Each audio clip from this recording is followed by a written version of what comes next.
이제 창세기 6장으로 들어가는데 오늘 창세기 6장 1절에서 8절 말씀으로 타락과 은혜라는 제목으로 같이 말씀을 나누려고 합니다. 타락과 은혜.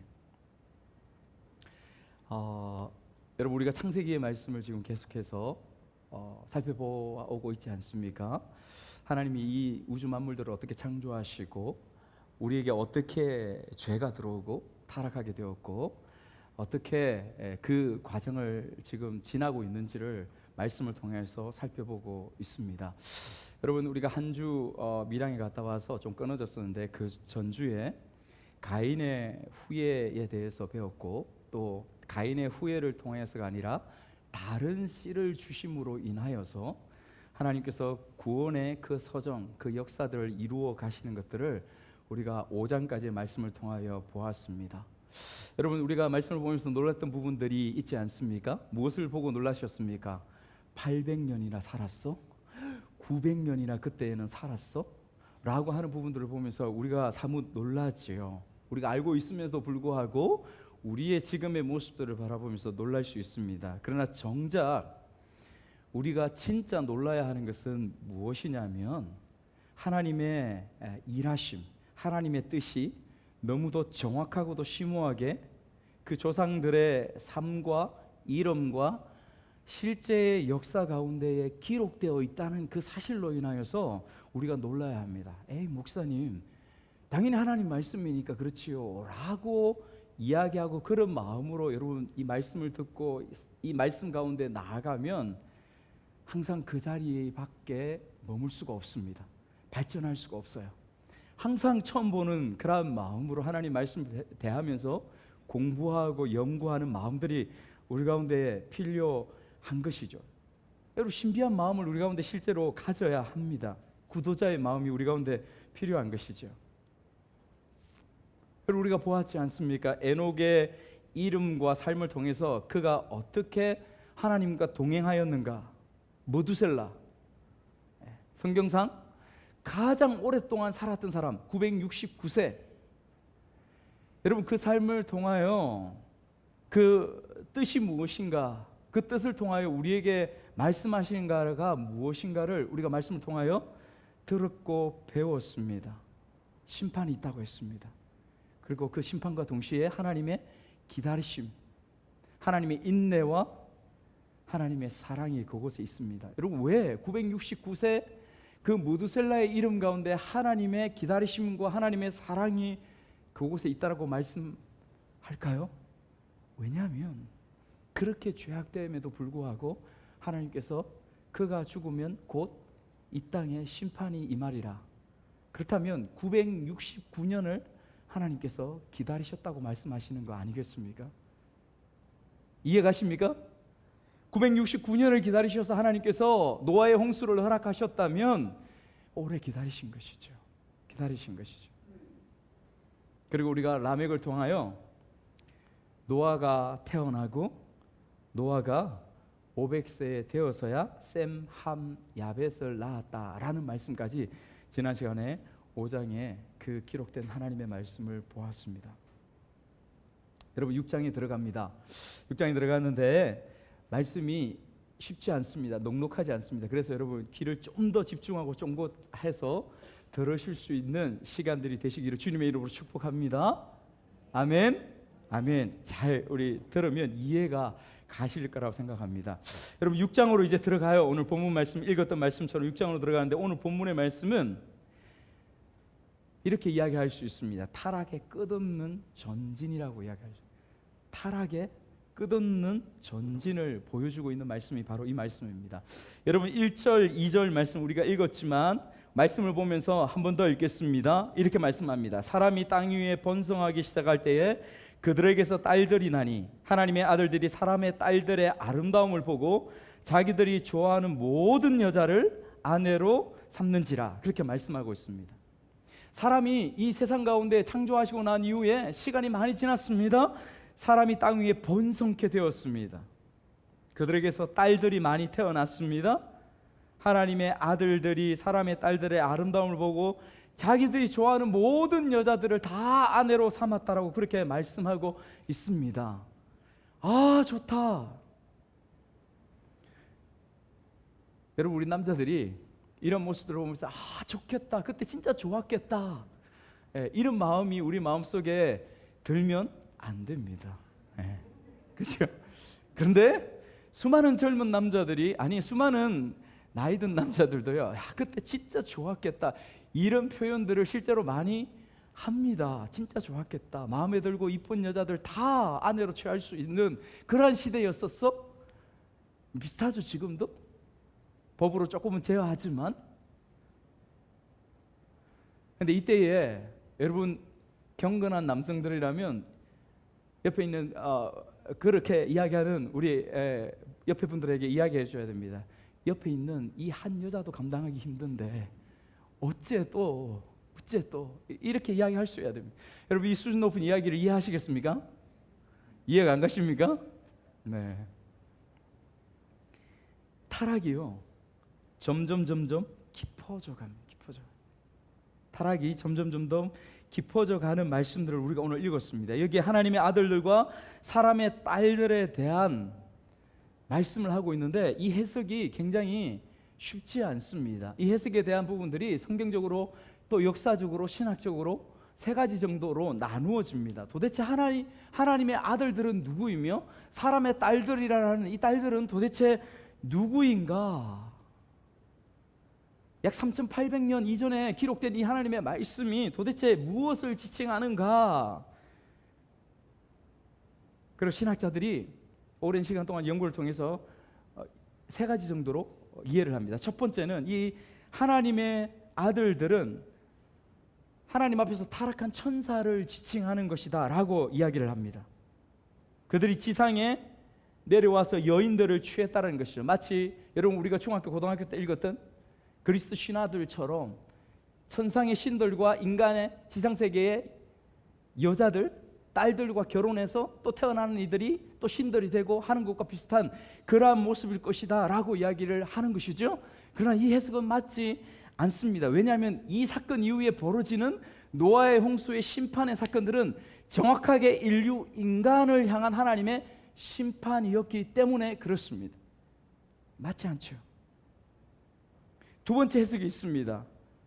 이 하나님의 아들들을 당시에 권력을 누렸던 지도자들을 지칭할 때에 그들이 가졌던 권력, 그들이 가졌던 힘, 그들을 가졌던 하나님의 힘처럼, 하나님의 전지전능한 그런 안 되는 게 없는 모습들처럼 그러한 힘과 권력을 표현할 때에 하나님의 아들들이다라고 표현했다라고 하는 것입니다. 수많은 신학자들이 이것을 지지하죠. 이것을 많이 지지합니다. 여러분, 이해가 가시겠습니까? 우리가 조선시대 때, 고려시대 때 옛날에 왕들이 가졌던 힘과 권력과 권세들은 이 땅에서 인간들이 가졌던 그런 힘과 권력들하고는 비교가 안 되죠. 보통 우리가 상식적으로 생각하는 지금의 대통령이 가졌던 부분하고는 비교가 안 되죠. 그냥 쟤 죽여, 저 집안 몰살해, 그러면 다 잡아가서 그냥 죽여버리고 하는 것이 그들의 권력과 힘이었지 않습니까? 그것을 지칭할 때, 표현할 때에 God, 그 하나님의 그 신의 아들들이라는 표현으로 더 확대해서 해석하는 것, 일리가 있는 해석입니다. 여러분, 아브라함이 기근 때문에 애굽으로 내려갔습니다. 애굽 때에 그때의 바로가 아브라함의 아내 사라를 보면서 너무도 이뻐서 반해버렸습니다. 그러니까 그 아내를 그냥 자기 아내로 취하려고 하는 것이죠. 원하는 사람은 누구든지, 원하는 이쁘고 아름다운 여인은 누구든지, 이 타락의 역사들이 그대로 거슬러 내려 그만큼 무소부재의 권력을 가졌던 존재들이었다라고 표현할 때 확대해서 신의 아들, 하나님의 아들이라고 하는 것이죠. 셋째 의미가 있습니다. 그것은 이 말씀에 그냥 쉽게 이야기하듯이, 진짜 이 색색하는 소리 좀 한번 봐주시겠습니까? 하나님의 아들이 누군가? 그냥 셋의 후예들, 하나님의 새로운 씨로 주어진 셋의 후예들을 하나님의 아들들이라고 하고, 그러면 사람의 딸들은 누구를 지칭할까요? 가인의 딸들, 가인의 계보 가운데서 나타난 그 딸들을 지칭해서 사람의 딸들이라고 이야기하는 것이죠. 이렇게 볼 때에 셋의 아들들, 경건한 하나님의 아들들, 그 백성들이 세상에 그 육신에 하나님을 경외하지 않는 그 사람들의 딸들의 아름다움과 이쁨을 보면서 그들을 원하였고 그들을 취하였고 그들을 원하는 대로 아내로 삼았다. 점점 시간이 갈수록 그렇게 타락하여지고 그렇게 정욕 가운데 붙잡히게 되었다. 여러분, 이 해석은 수많은 성경 신학자들이 또한 역시 선택하고 있는 해석입니다. 그래서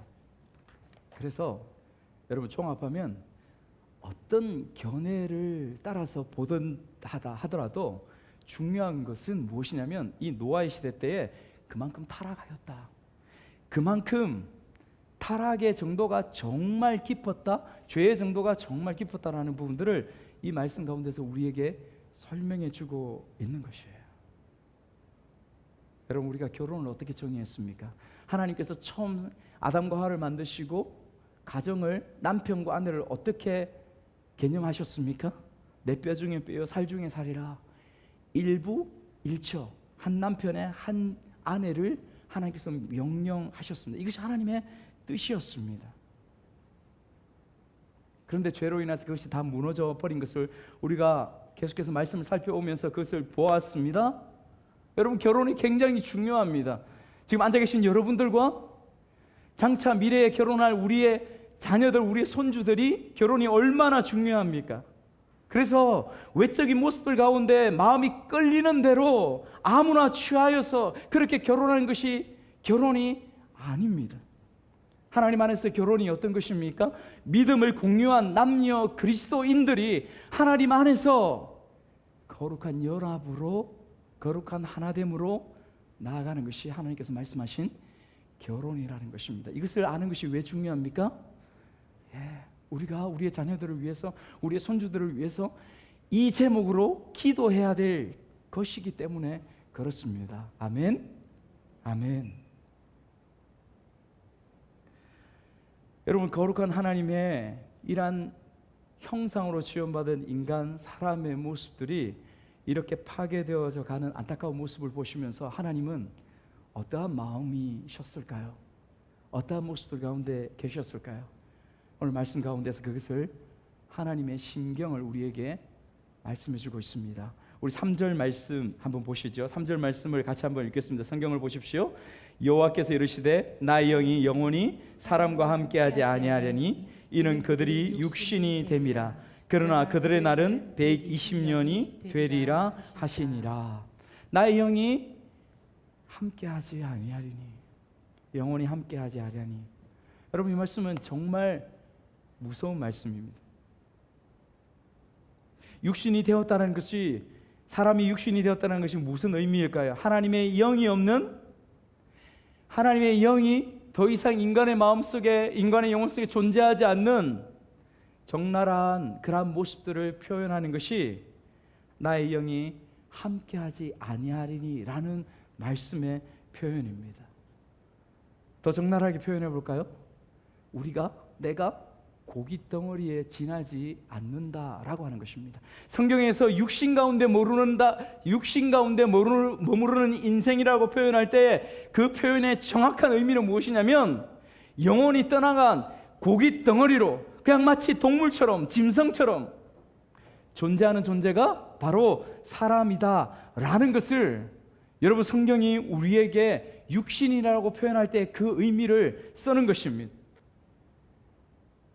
지나가는 모든 여자, 아름다운 여자, 이쁜 여자, 그 여자를 바라보면서 모두가 정욕을 품습니다. 여러분, 읽었던 말씀 2절에 보면 아름다움을 보고, 여러분, 이 보고라는 말을 그냥 흠칫 지나가는 것을 순간적으로 보았다라고 하는 표현이 아니에요.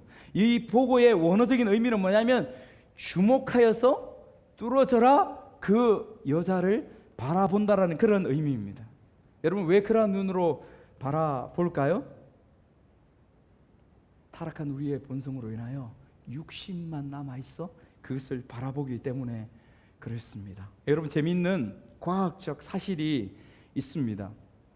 여러분 들어보셨을 텐데, 과학적으로 남자가 지나가는 예쁜 여자를 바라보며 매력적인 여자를 바라보며 반응하는 속도가 얼마인지 여러분 들어보셨습니까? 1초? 5초? 10초? 0.2초라고 합니다. 0.2초 만에 0.2초 만에 내가 눈길을 두어서 계속해서 바라볼 것인가? 아닌가를 우리 머릿속에서 순간 보자마자 그것을 판단한다고 하는 것이지. 만약 그 여자가 정말 매력 있으면 그것을 바라본과 동시에 내 머릿속에서는 도파민이 분출된다고 합니다. 그래서 육신의 정욕, 안목의 정욕, 이생의 사랑의 모습들 가운데에 우리가 나아가게 되는 것이죠. 나아가야 되는 것입니다.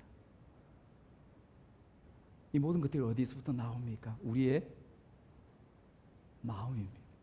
여러분들의 이 마음에서부터 그 부분들이 나온다라고 말씀하시죠. 이 마음에 대해서 예수께서 친히 말씀하시면서 우리에게 교훈하시는 말씀이 있습니다. 마태복음 15장 19절 말씀을 한번 앞에 보면서 읽어보겠습니다. 같이 읽어볼까요? 앞에 안 나옵니까? 시작. 마음에서 나오는 것은 악한 생각과 살인과 간음과 음란과 도둑질과 거짓 증거와 비방이니 밖에 안 나옵니까? 네. 비방이니 이런 것들이 사람을 더럽게 하는 것이요. 이런 것들이 사람을 더럽게 하는 것이요. 이 모든 것들이 어디서 나온다고요? 우리 마음에서. 또 예레미야 17장 9절에서 이렇게 말씀합니다. 예레미야 17장 9절 시작. 만물보다 거짓되고 심히 부패한 것은 마음이라. 누가 능히 이를 알리오마는. 마음이 부패하다. 마음이. 여러분, 그래서 우리가 살아가는데 정작 우리가 죄에 빠지고 우리가 허덕이고 있는 것은 사탄이 제1 원인이 아닙니다. 타락한 우리의 마음이 제1 원인이에요. 그 타락한 마음 가운데 마귀가 사탄이 시험된 그 마음들을 우리 가운데 뿌리는 거예요. 그 씨앗들을 뿌리는 것입니다. 타락의 근본의 셈은 우리의 마음이라고 성경은 우리에게 분명히 보고하고 있습니다. 여러분, 그래서 이 정확한 의사이신 예수님의 이 말씀으로 우리의 내면을 정확하게 들여다보고 우리의 마음을 정확하게 진단해야 될 이유가 바로 여기에 있습니다. 여러분, 묻고 싶습니다. 여러분 어떠십니까? 주님의 이 말씀의 진단이 여러분을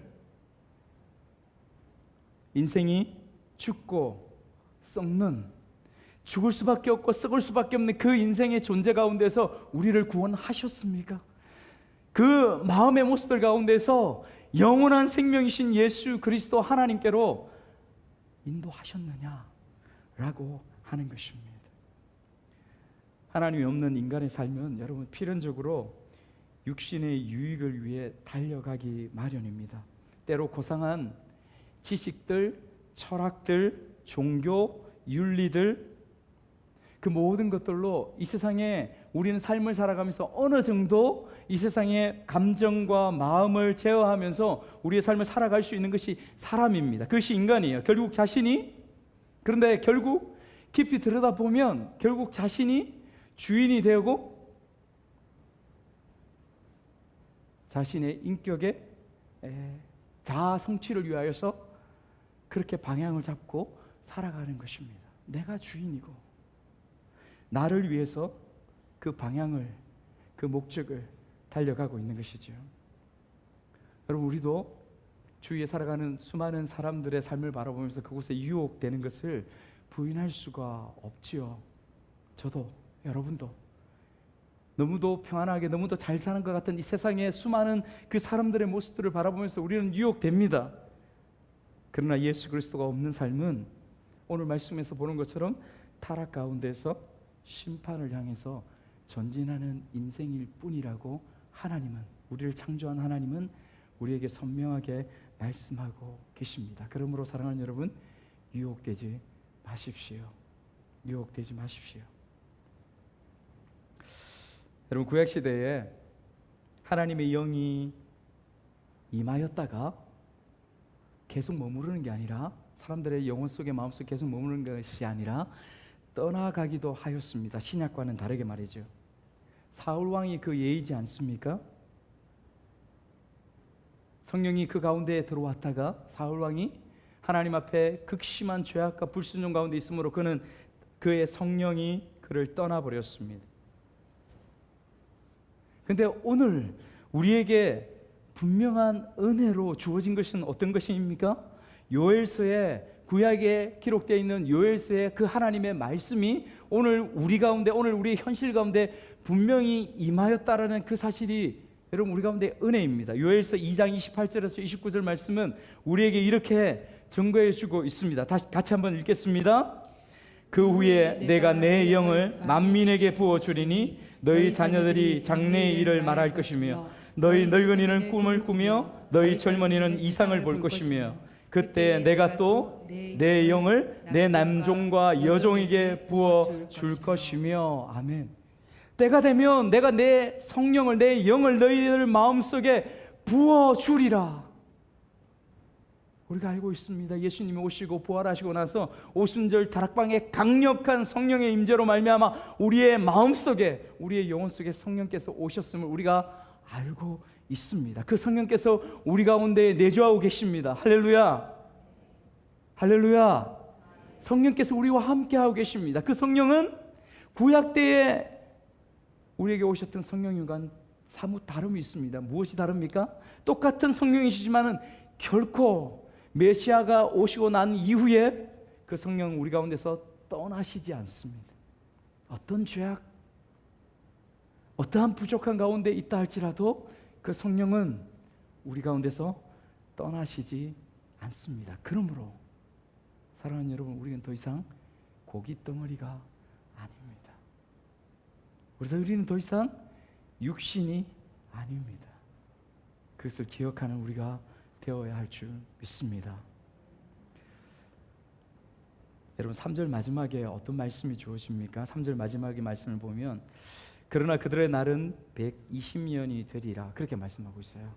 여러분 120년이 되리라, 여기에도 두 가지 해석이 있습니다. 우리가 잘 알고 있는, 그렇지, 노아 홍수 이후로 점점 사람들의 수명이 800, 900년에서 점점 줄어들어서 나중에 모세 때에 이르러서는 120년까지 살아서 인류의 전체 인간의 평균을 보니까 지금까지 120년 정도 최대한 살 수 있는 그 인간의 수명이 120년이었다라고 그렇게 우리가 전통적으로 이해하고 해석되어 왔던 부분들 있습니다.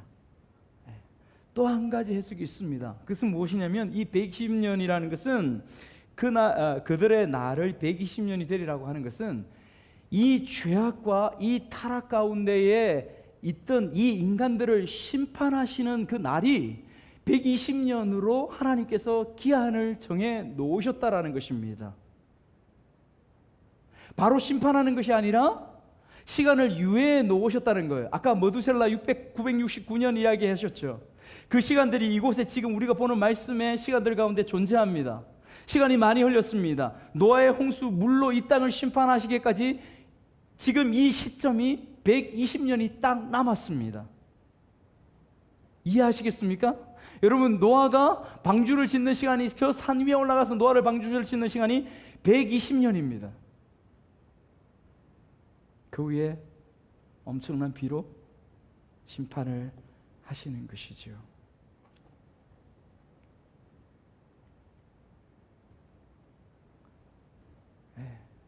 그러면 이 해석이 두 가지가 있는 것을 우리가 볼 수 있습니다.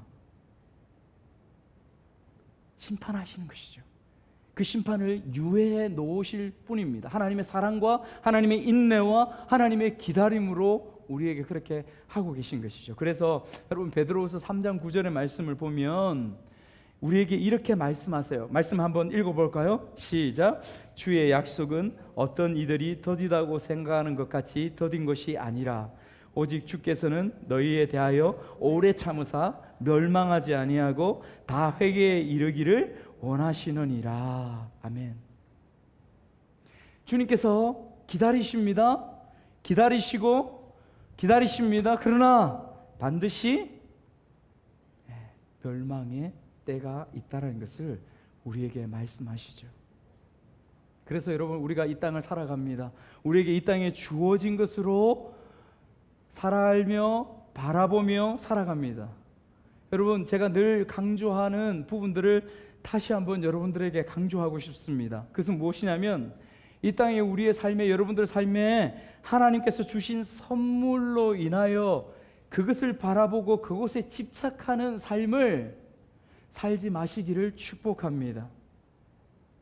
그것을 주신, 누구를 의지해야 될까요? 그것을 주신 주님을 바라보고 의지하고 그분을 믿고 살아가는 것이 여러분, 오늘 우리에게 주신 인생의 목적이요 방향인 것을 우리는 다시 한번 반드시 기억해야 될 줄 믿습니다. 여러분, 그렇다면 마냥 하나님께서 기다리시지 않는다라는 것이죠. 마태복음 24장 37절에서 39절 말씀에서 주님은 선명하게 우리에게 이렇게 말씀하고 있습니다. 이 노아의 때를 빌어서 우리에게 말씀하고 있는 것이죠. 우리 같이 한번 읽습니다. 노아의 때와 같이 인자의 임함도 그러하리라. 홍수전에 노아가 방주에 걸어가는 날까지 먹고 마시고 장가들고 시집가고 있으면서 홍수가 나서 그들을 다 멸하기까지 깨닫지 못하였으니 인자의 임함도 이와 같으리라. 아멘. 노아의 때와 같이 시집가고 장가가고 먹고 마시고 일상의 삶이라는 거예요. 주님을 모르고 일상의 삶을 그냥 주어진 내 일들, 내 사업들, 내 가정들, 내 친구들, 그러한 삶을 그냥 살아가다가 부지불식간에 내가 알지 못하는 가운데 주님의 심판이 우리 가운데 임한다고 주님은 우리에게 말씀하고 있는 것입니다. 사랑하는 여러분, 우리와 우리 가족과 우리 사랑하는 친구의 현실들이 이 말씀처럼 이루어지지 않기를 주님의 이름으로 축복합니다. 4절의 말씀을 한번 보기를 원합니다. 4절의 말씀을 보기 전에 4절의 말씀 좀 이따 볼게요. 4절의 말씀을 보기 전에 5절에서 7절 말씀은 이렇게 말씀합니다. 5절에서 7절의 말씀을 제가 읽겠습니다. 여호와께서 사람의 죄악이 세상에 가득함과 그의 마음으로 생각하는 모든 계획이 항상 악할 뿐임을 보시고 땅 위에 사람 지으셨음을 한탄하사 마음에 근심하시고 이르시되 내가 창조한 사람을 내가 지면에서 썰어버리되 사람으로부터 가축과 기는 것과 공중의 새까지 그리하리니 이는 내가 그들을 지었음을 한탄함이라 하시니라. 아멘. 여러분, 갈수록 깊어져가는 죄악된 세상과 죄악에 어쩌면 미쳐가는 것과 같은 그 사람들, 인간의 본질들을 바라보시면서 하나님께서 말씀하십니다. 한탄하시고 근심하셨다, 그렇게 말씀하시죠. 한탄이란 뜻이 원어적으로 보면 후회한다라는 뜻이에요. 후회한다라는 뜻입니다. 그러면 우리가 성경적인 지식을 알고 있습니다. 하나님은 민수기 3장 가운데서 이렇게 말씀하셨어. 하나님은 사람이 아니시니 거짓말을 하지 아니하시고 인생이 아니하시니 결코 후회가 없는 분이라고 말씀하셨는데, 여기 이 말씀 가운데서 하나님 왜 후회하신다고 말씀하시지? 이렇게 이야기할 수 있습니다. 그래서 여러분, 신학자들이 성경 전체를 바라보면서 이 표현에, 성경의 많은 부분에 기록되어 있는 부분들을 보시면서 이 표현을 신인 동형 동적인 표현이라 그렇게 이름하여 우리에게 설명해 주고 있습니다. 신인 동형 동성적 표현이다. 신인 동형 동성적 표현이다. 무슨 말이냐면, 하나님을 인간이 바라보면서 하나님이 행하신 모습들을 바라보면서 표현해야 하고 기록해야 되는데, 그것을 어떻게 표현할 수 있는 방법과 길이 없어요. 그래서 인간이 가진 삶의 모습들, 감정들, 지성들, 그 부분으로 이 부분들을 표현하는 것입니다. 모세를 통하여 후회하셨다, 다른 말로 표현할 길이 없는 거예요. 그래서 신인, 하나님이신데 인간의 감정의 모습들, 인간의 모습들과 똑같은 모습을 표현했다 하는 것이지요. 그러나 분명한 차이점이 있습니다. 같은 후회가 아니에요. 왜냐하면 하나님의 후회 가운데에는 목적과 방향이 결코 바뀌지 않습니다. 사람은 어떤 누군가와 친하다가 어떤 누군가와 사업을 동력해서 하다가 그가 나를 배신했을 때에 저 사람은 도무지 나와 같이 할 수 없는 사람이다. 더 이상 그런 마음이 들면 그를 향하여서 끊습니다.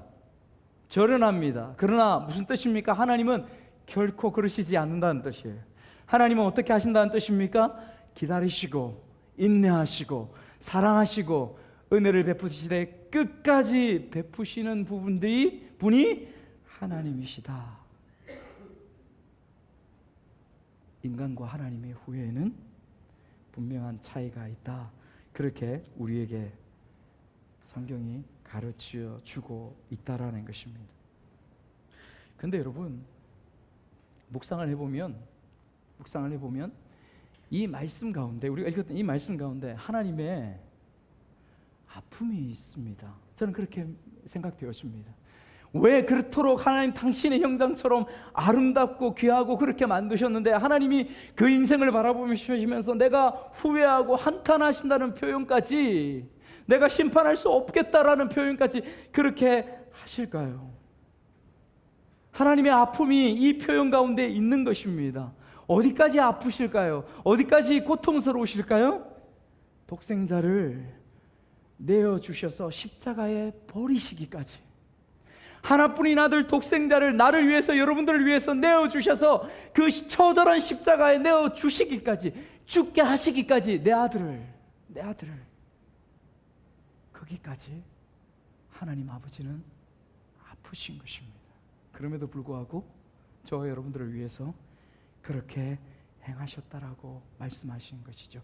하나님의 사랑이 여러분 7절 가운데에 또 더 나타납니다. 인간의 존재를 증거해 주죠. 인간이 어떤 존재인가? 하나님께서 인간을 심판하실 때에 이 땅에 있는 모든 다른 피조물들도 다 심판한다고 말씀하십니다. 잔인하게 느껴지십니까? 아니요, 저는 그렇게 느껴지지 않습니다. 다른 것으로 이해됩니다. 어떻게 해요? 하나님은 얼마나 인간을 사랑하셨으면, 어떻게 사람을 바라보셨으면 이 땅 가운데에서 사람 네가 아니면, 인간 네가 아니면 이 땅에 존재하는 그 모든 것들이 무슨 소용이 있니? 무슨 소용이 있어?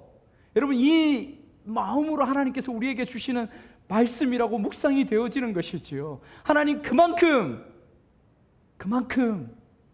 사랑하는 여러분들을 향하여서 주님의 애타하는 하나님의 그 사랑의 마음들이 절절히 이 심판의 메시지 가운데도 여전히 담아놓고 있다는 것을 여러분 말씀을 통하여 우리가 발견해야 될 진짜임을 믿습니다. 아멘.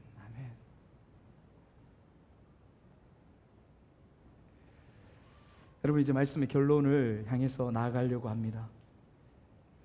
8절 말씀을 한번 보려고 합니다. 여러분 8절 말씀 같이 한번 읽을까요? 시작. 그러나 노아는 여호와께 은혜를 입었더라.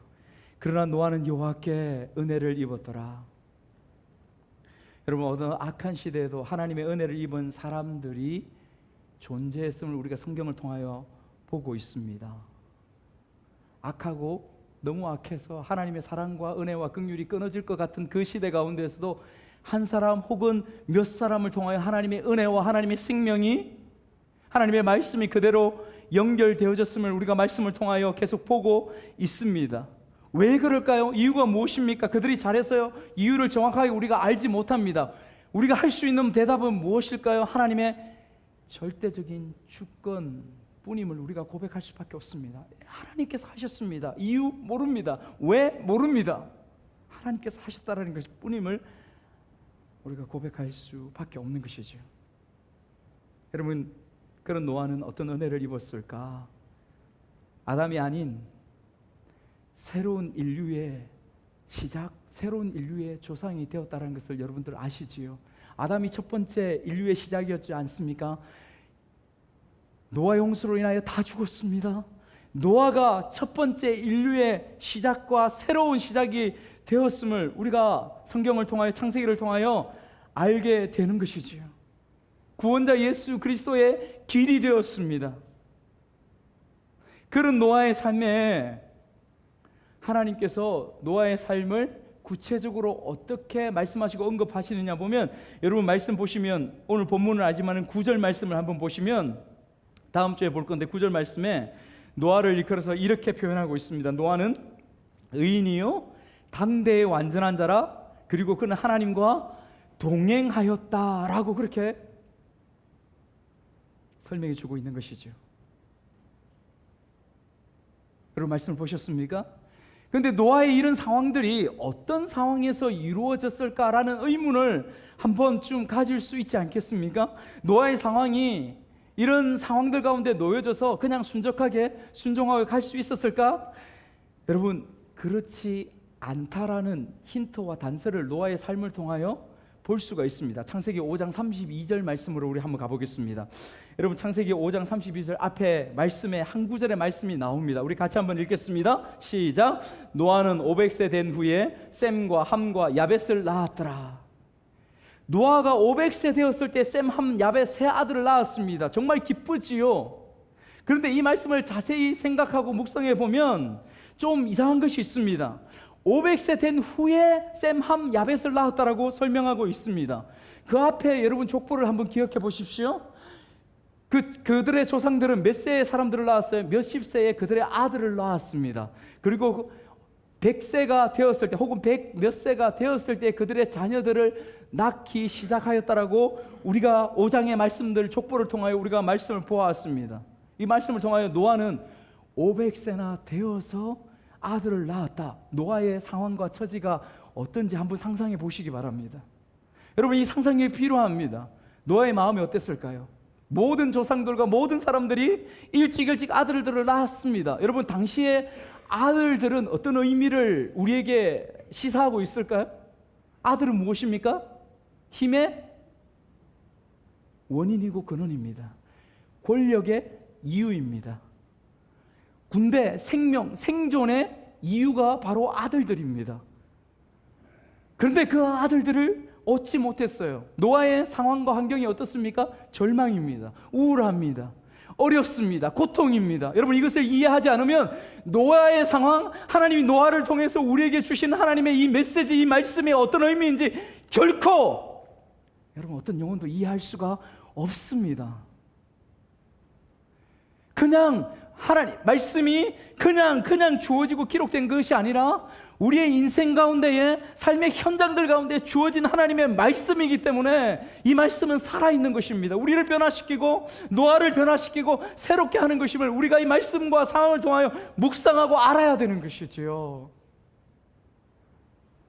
그냥 500세 되었을 때 셈, 함은 야벳을 낳았다. 그렇구나, 잘 됐네, 잘했겠네, 이런 의미가 아니라는 거예요.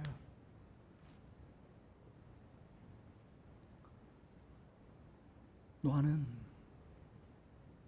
어쩌면 부러워했을 수도, 어쩌면 아파했을 수도, 절망과 우울함과 자포자기 가운데에 그 마음들 가운데 있었던 그러한 상황들이었다는 것입니다. 그럼에도 불구하고 노아에게 주어진 평가가 의인이요 당대의 완전한 자라 하나님과 동행하였다 라고 표현하는 이 표현이 하나님께로부터 주어졌다면 노아의 삶이 그 가운데에서 어떠한 모습들 가운데 있었는가 우리는 여러분 짐작할 수 있는 것입니다. 짐작하고도 남음이 있는 것이죠. 우리가 지난 시간에 라멕의 아들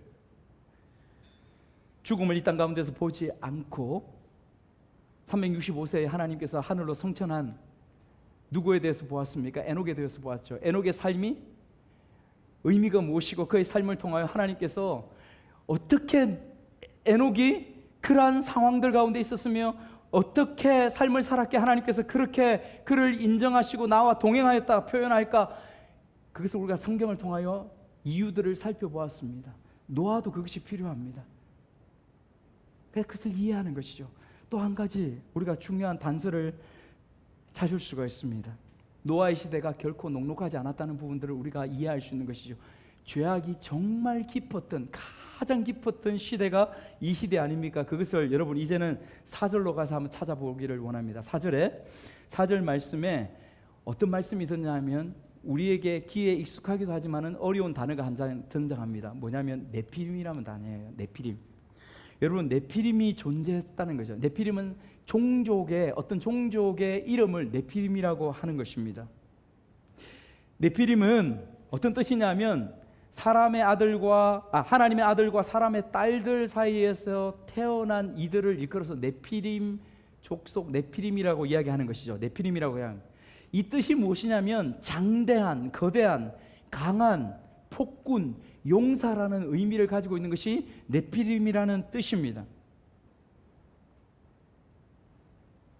힘의 세계에 존재했었던, 절대 권력을 가졌던 그 힘을 주관하였던 존재를 네피림이라고 하는 것이죠. 여러분, 그런데 이 네피림이라는 단어를 성경 어디에서 우리가 만날 수 있습니까? 여러분, 민수기 이스라엘 백성들이 가나안을 향해서 나아갈 때에 그 광야 가운데 있을 때, 가데스 바네아라는 광야 가운데 있을 때 여러분 기억하십니까? 하나님께서 이스라엘 백성 가운데서 12명을 뽑아서 가나안 땅을 정탐하기 위해서 보내죠. 그곳에서 그들이 나아가서 12명이 정탐하고 온 이후에 그들이 모세 앞에서, 하나님 앞에서 정탐의 보고를 합니다. 어떤 보고를 합니까?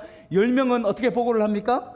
그곳은 적과 꿀이 흐르는 땅임이 분명합니다. 그러나 그곳에는 네피림 족속이 있습니다. 거대하고 장대한 족속이 있습니다. 여러분, 여기에서 무엇입니까? 네피림 신드롬이라는 말이 등장하죠. 그들이 너무도 거대하고 장대하여서 우리는 메뚜기와도 같습니다. 네피림 신드롬이 아니라 메뚜기 신드롬이 존재하는 것이죠. 열등감과 그들의 장대함에 비하면 우리는 아무것도 아닙니다. 그런데 두 사람은, 갈렙과 여호수아는 어떻게 합니까? 그들은 우리의 밥입니다. 고백하죠. 우리가 올라가서 취합시다. 그들은 우리의 밥입니다. 민수기 14장 8절에 이렇게 고백합니다. 같이 한번 읽겠습니다. 시작. 여호와께서 우리를 기뻐하시면 우리를 그 땅으로 인도하여 들이시고 그 땅을 우리에게 주시리라. 이는 과연 적과 꿀이 흐르는 땅이니이다. 그러므니 두려워하지 말라. 메뚜기 신드롬에서 벗어나서 두려워하지 말라. 핵심이 무엇일까요? 핵심은 사람의 눈, 사람의 관점으로 그 상황을 바라볼 것이냐, 하나님의 관점으로 그 사랑을 바라볼 것이냐, 이것이 갈림길입니다. 이것이 핵심인 것이죠. 또 다른 말로 믿음의 시각으로, 하나님을 신뢰하고 믿는 시각으로 그것을 바라볼 것이냐, 그렇지 않고 사람의 눈, 사람의 시각으로 그것을 바라볼 것이냐. 네피림을 오늘날로 표현하자면 어떤 신학자가 이런 표현을 썼는데 굉장히 적당하다고 생각합니다. 스타를 네피림이라고 표현합니다. 우리 아이들이 이야기하고 우리 아이들이 영상과 동영상에서 바라보는 스타, 영웅, 그것을 네피림이라고 표현합니다. 우리 아이들은 한없이 동경합니다. 한없이 그렇게 되고 싶어합니다. 그렇게 소망합니다. 그러나 한편 마음에는 그렇게 되지 못해서 열등감과 아픔과 좌절을 경험하는 것이 우리 자녀들 세대고 어쩌면 우리의 모습들이라는 것이지요. 여러분, 그런 노아의 상황들이었습니다. 그런 네피림이 절비하였던 그 상황들 가운데서 과연 노아는 어떻게 하나님 앞에 믿음으로 어떤 시각으로 섰기에 하나님과 당대의 의인이었고 당대의 완전한 자고 하나님과 동행하였다는 자로 그렇게 인정받겠습니까? 사랑하는 여러분 가운데에 어떤 시각을 가지고 있습니까? 돌아볼 수 있는, 그래서 하나님께서 저와 여러분을 사용하는 은혜가 있기를 소원합니다. 여러분, 마지막으로 이 예를 하나 읽어드리고 말씀을 마무리하려고 합니다. 제가 책을 한 권 읽었습니다. 책을 읽는데 여러분이 잘 아는 분이 등장합니다. 1521년 4월 17일 오후 4시 종교개혁자 마틴 루터는 신성 로마 제국의 황제로 취임한 카를 5세 앞에 섰습니다. 황제 앞에 나아가는 길에는 독일의 제후들과 교황청의 특사들 그리고 가톨릭의 주교들이 엄숙하게 자리를 채우고 그를 노려보고 있었습니다. 한 수도자에 불과했던 루터에게 취조가 시작되었습니다. 이 책들은 모두 당신이 쓴 것인가? 네, 그 외에도 더 있습니다. 또 묻습니다. 당신이 쓴 글 중에 취소할 부분이 있는가? 루터가 대답합니다. 저에게 생각할 시간을 좀 주십시오. 황제가 판결을 합니다.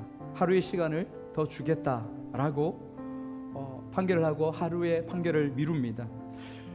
여러분, 루터가 어떤 사람이, 마틴 루터가 종교개혁을 일으켰던 사람 아닙니까? 그 루터가 가톨릭 교회에 면죄부를 판매하고 고해 성사를 통해서 죄를 용서받는다는 가톨릭의 그 교리를 정면으로 반박하면서 오직 하나님 앞에 죄를 회개하고 용서받을 때에 예수 그리스도의 은혜를 통해서 구원이 우리에게 주어진다는 것을 강조했었습니다. 처음으로요. 성경의 진리를 있는 그대로 선포했습니다. 하루의 시간들이 지났습니다.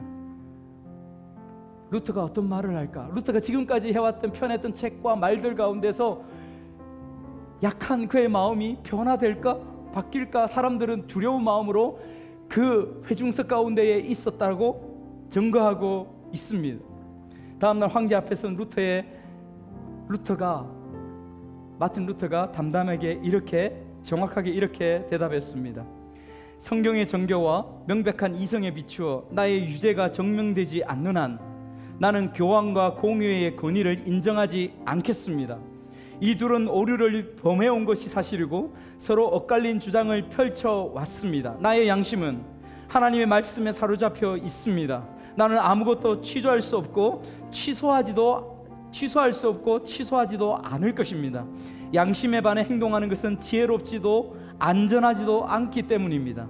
나는 여기에 서 있습니다. 나는 달리 행동할 수가 없습니다. 하나님이여 나를 도와주시옵소서. 아멘. 폭풍 같은 파문이 일어났습니다. 그 시간 이후로 로마 교황청의 강력한 압력을 못 이긴 황제는 여러분 그 유명한 여러분 역사 가운데서 우리가 배웠습니다. 보름스의 칙령이라고 합니다. 보름스의 황제의 칙령을 내려서 루터를 이단으로 정죄해 버립니다. 그에 썼던 책들이 검서가 되어지고 불살라 없어졌습니다. 루터의 생명이 보장되지 않은 채 그 보름스에서 그는 떠나야만 했습니다. 사랑하는 여러분, 천만인이 넓은 길을 걸어가더라도 하나님의 말씀을 따라 묵묵하게 좁은 길을 걸어가는 사람, 그 사람이 믿음을 가진 사람이고 신앙인이 아니겠습니까? 오늘 말씀처럼 하나님의 사람 노아처럼 저도 여러분도 그 믿음 가운데에, 루터 가운데에, 바울 가운데에 우리도 한 이름을 그곳에 등재하고 올려야 되지 않겠습니까? 우리 같이 기도하면서 주님 앞에 나아갔으면 좋겠습니다.